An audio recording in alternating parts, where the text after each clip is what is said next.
सर्वसामान्यांचा बुलंद आवाज बीजी 24 तास। हे काम नव्हे, जबाबदारी आमची। मावळ लोकसभेच्या वंचित बहुजन आघाडी उमेदवार माधवीताई नरेश जोशी यांनी घेतली पत्रकार परिषद। पत्रकार परिषद घेत मिळालेल्या भरघोस प्रतिसादाबद्दल दिली माहिती। जय भीम, जय शिवराय। उमेदवारी मिळण्यासाठी खूप खडतर परिस्थितीतून गेलेलो आहोत आणि बाळासाहेब आंबेडकरांनी वंचित बहुजन आघाडीतून आम्हाला उमेदवारी दिलेली आहे। खरंच मनापासून बाळासाहेबांचे आभार। आणि आता आम्ही खेडेपाड्यात, वाड्यांमध्ये, वस्त्यांमध्ये आणि शहरामध्ये प्रत्येक ठिकाणी फिरलेलो आहोत। स्वतः मी गेलेली आहे प्रत्येक ठिकाणी। शहरामध्ये परिस्थिती बघितली तर तिथं खासगीकरण आहे, नंतर रस्त्यांची कामं, कचरा, नंतर गटारी, हे जे प्रकार आहेत ह्यांची खूप हालत बेकार आहे। नंतर झोपडपट्ट्यांमध्ये गेलो तर त्यांना शौचालय नाही आहेत, नंतर बाथरूमची सोय नाही आहे आणि ज्या ठिकाणी ते राहतात तिथं लाईट, पाणी याची सुद्धा सोय नाही आहे। तर नक्कीच मी हा तर बदल करणारच आहे। आणि सगळ्यात महत्त्वाचं म्हणजे मला जी उमेदवारी एक बाळासाहेबांनी दिलेली आहे महिला म्हणून, तर त्याचा नक्कीच मी फायदा घेणार आहे। कारण मावळमधून पहिली महिला खासदार हा इतिहास घडणार आहे। त्याच्यामुळे नक्कीच मला लोकांकडून, जनतेकडून आणि वाड्यांकडून खूप प्रतिसाद आहे की ताई नक्कीच आम्ही तुमच्या पाठीशी आहोत। आणि तशी ज्या भागामध्ये आम्ही पोहोचलो नाही आहे तिथून आम्हाला कळलं जात आहे की ताई तुम्ही इथपर्यंत नाही आलात तरी आम्ही तुमचा प्रचार प्रसार हे सगळं चालू केलेलं आहे। मला कोणाबद्दल बोलायचं नाहीये, मी माझं सांगते। माझ्या पुढे कोण आहे, पाठी कोण आहे याचा मी विचार केलेला नाहीये। माझं जे काम आहे ते जनतेसाठी आहे आणि उमेदवारी नसताना त्याच्या अगोदर सुद्धा मी जनतेसाठी काम केलेलं आहे। त्याच्यामुळे मला कुठलीच भीती नाहीये की माझ्या पुढे श्रीरंगप्पा बारणे आहेत किंवा संजोग वाघेरे सर आहेत। माझं मी काम चालू केलेलं आहे आणि जनतेकडून मला तसा प्रतिसाद सुद्धा आहे। प्रत्येक गावामध्ये, प्रत्येक वाड्यांमध्ये सगळीकडे बघितलं तर बचत गट आहेत, पण नुसते नावाला आहेत। कारण खेडेपाड्यात, वाड्यांमध्ये बचत गटाच्या नावाखाली फक्त चालवलं जाते बचत गट, पण त्यांना लघु उद्योग, जे बचत गटातून जे साधन सामुग्री हे मिळते ती मिळत नाही आहे त्यांना। शहरामध्ये पण तेच आहे। महिलांचे आरोग्याचे प्रश्न आहेत, नंतर बेरोजगारी आहे, चूल आणि मूल हा जो प्रश्न आहे तो अजून सुद्धा आपल्याकडे आहे आणि तो मला सध्या सोडवायचा आहे। लोकांचा प्रतिसाद आहे तो खूप छान आहे। जास्त करून महिला वर्ग जो आहे तो माझ्या पाठीशी खंबीर उभा आहे की ताई यावेळेस महिला शक्तीचा, नारी शक्तीचा विजय असणार आहे। कारण आपण आऊसाहेब जिजाऊच्या मुली आहोत आणि सावित्रीच्या मुली आहोत आणि आई रमाईच्या मुली आहोत। त्याच्यामुळं आपल्या पाठीची शक्ती आहे ती या तीन मातांची आणि जे ज्येष्ठ नेते होऊन गेले, ज्यांनी आपल्या देशासाठी आपलं रक्त वाहिलेलं आहे, त्यांची शक्ती पाठीशी आहे, त्यांचे आशीर्वाद माझ्या पाठीशी आहेत। त्यामुळे नक्कीच वंचित बहुजन आघाडीची जीत आहे। नक्कीच केलेला आहे बाळासाहेबांनी स्त्री शक्तीचा आदर। आणि असं कुठल्या पुस्तकात किंवा कायद्यात लिहिलेलं नाहीये की ज्यांच्या पाठी राजकारणाचा वारसा आहे त्यांनीच राजकारण केलं पाहिजे। लोकशाही आहे, कोणीही उभं राहू शकतं, कोणीही निवडणुका लढू शकतात। त्याच्यामुळे असं काही नाहीये। फक्त मला एक आदर वाटतो बाळासाहेबांचा की त्यांनी स्त्री शक्ती आणि फक्त मावळमध्येच नसून रायगडमध्ये सुद्धा त्यांनी स्त्री शक्तीचा विजय केलेला आहे। तर नक्कीच आम्ही त्या अनुषंगानेच काम केलेलं आहे आणि नक्कीच प्रयत्न खूप केलेत।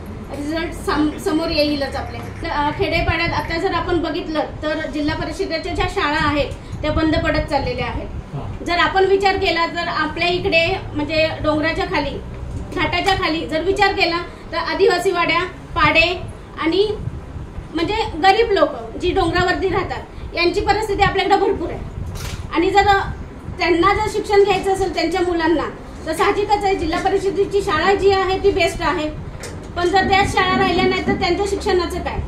तर नक्कीच मी हा प्रश्न संसदेमध्ये पहिला उचलणारच आहे की त्यांच्या शिक्षणासाठी आपल्या ज्या जिल्हा परिषदेच्या शाळा आहेत त्यांची जी संख्या कमी करण्याचा चालू आहे तर ती रोखावी। ते म्हणाल तर काल बाळासाहेबांचा आमचा वाढदिवस होता आणि आम्ही हॉस्पिटलमध्ये गेलेलो होतो, जिल्हा रुग्णालयामध्ये, उपजिल्हा रुग्णालय आपलं कर्जतचं। तिथं जाऊन आलेलो आहोत. खरंच जेव्हा आपण बघतो की एखादा जर पेशंट ॲडमिट असेल तर त्याची परिस्थिती काय असते, तो कुठल्या मानसिक स्थितीमध्ये असतो, आणि तेच जर आपण हॉस्पिटलची जर आपण घेतली, मनामध्ये जर विचार घेतला तर ती परिस्थिती आपल्या हॉस्पिटलची नाही आहे. ज्या सुखसोयी किंवा जी ट्रीटमेंट मिळायला पाहिजे ती तिथं नाही आहे. तर नक्की तो पण विचार मी करणार आहे. ते जनता ठरवणार आहे, मी ठरवणारी कोणच नाही. आम्ही प्रयत्न केलेले आहेत सगळे, त्याच्यामुळं जो काही रिझल्ट असणार आहे तो 4 जूनला तुमच्या समोर असेल. बघितलं गेलं तर खोपोली, रसायनी म्हणजे पनवेल या ठिकाणी कंपन्या भरपूर आहेत, पण तिथं जे स्थानिक आपली लोक आहेत त्यांना रोजगार नाही. कारण ती खोपोली आणि पनवेलच्या निम्म्यापेक्षा जास्त कंपन्या ह्या बंद पडल्यात किंवा त्यांचं स्थलांतर झालेलं आहे. तर हा जर मुद्दा जर आपले जर खासदार किंवा आमदारांनी जर उचलला नसेल तर थोडासा तो एक खूपच म्हणजे प्रश्नार्थक प्रश्न आहे. त्याच्यावरती विचार करायला भाग पाडतायत.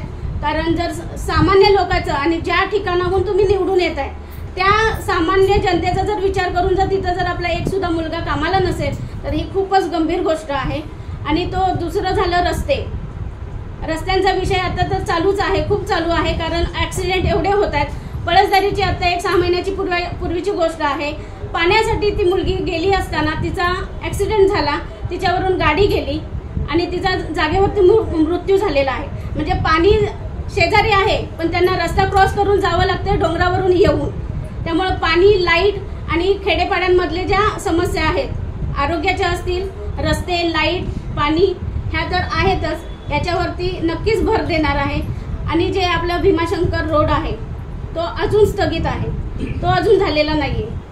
तर ते पण आहेत, लेण्या आहेत, डोंगर आहेत आणि पर्यटन स्थळं आपल्याकडे खूप आहेत. माथेरानचा जर विषय घेतला तर तो तर खूपच गंभीर आहे, कारण त्याचं सुद्धा संवर्धन झालेलं नाहीये. आणि नक्कीच हे जे मुद्दे आतापर्यंत राहिलेले आहेत, गेल्या 10-15 वर्षात झालेले नाहीयेत, ते पहिले पूर्ण करण्याचा मी प्रयत्न करेन. आपण संघटना तर आहेत 2-3 संघटना आहेत. एक पोलीस मित्र संघटना आहे आणि अजून 2-3 आहेत. पण मी अजून ऑल इंडिया पॅन्थर सेना आहे आणि अजून 2-3 आहेत, पण मला आता नाही ते हे आठवत आहेत. पण नक्कीच आपल्याला पाठिंबा दिलेला आहे. आणि जरी जनता माझ्या समोर जरी नसेल तर पाठीमागून मला सगळ्यांचा पाठिंबा. हा जो प्रॉब्लेम झाला तो वेळेचा प्रॉब्लेम होता, सरांच्या वेळेचा. कारण 10 तारखेला त्यांचा वाढदिवस होता आणि सर बाहेर होते. त्यामुळं टायमिंगचा जो मॅनेजमेंट आहे ती आमच्याकडून पण, आणि थोडंसं त्यांचा वाढदिवस असल्यामुळे त्या बाजूनी सुद्धा थोडंसं मिसगाईड झालेलं आहे. त्याच्यामुळे कॅन्सल करण्यात आली. तर तुम्ही चौकशी केली असेल तर नक्कीच आम्ही पूर्ण फिरलेलो आहोत. शहरी भागामध्ये आम्ही रॅली काढलेली नाहीये, कारण ट्रॅफिकचा प्रश्न जो आहे तो खूप मोठा आहे आणि आम्हाला कुठलाही नियम किंवा कुठलंही नियमाच्या उल्लंघन करायचंय असं काम करायचं नाही. आम्ही तिथपर्यंत नसेल पोहोचलो तरी आम्ही आमचे कार्यकर्ते किंवा आमचे जे अधिकारी आहेत ते तिथपर्यंत पोहोचलेले आहेत. त्यामुळे आम्ही रॅलीला महत्त्व देत नाही, आम्ही माणसांपर्यंत पोहोचलो हे आम्हाला खूप महत्त्वाचं आहे. सर्वांना एकच संदेश आहे की आपली जी ताई उभी आहे ती पहिल्यांदा खासदारकीचा उमेदवार आहे आणि जर निवडून आली तर इतिहासामध्ये एक इतिहास घडणार आहे की मावळची पहिली महिला खासदार ठरणार आहे मी. आणि नक्कीच जनतेला मी एकच सांगेन की मी माधवी नरेश जोशी, राहणार कर्जत, मावळ विधानसभेतून मी लढत आहे. तरी माझं जे निशाणी आहे ते ऑटो रिक्षा आहे आणि 9 नंबरचं बटन आहे. तर जनतेला एकच सांगणं आहे की आतापर्यंत तुम्ही सगळ्यांना चान्स दिला, एक चान्स ताईसाठी द्यावा आणि भरघोस मतांनी मला निवडून द्यावं एवढीच अपेक्षा. जय भीम, जय शिवराय. मॅडम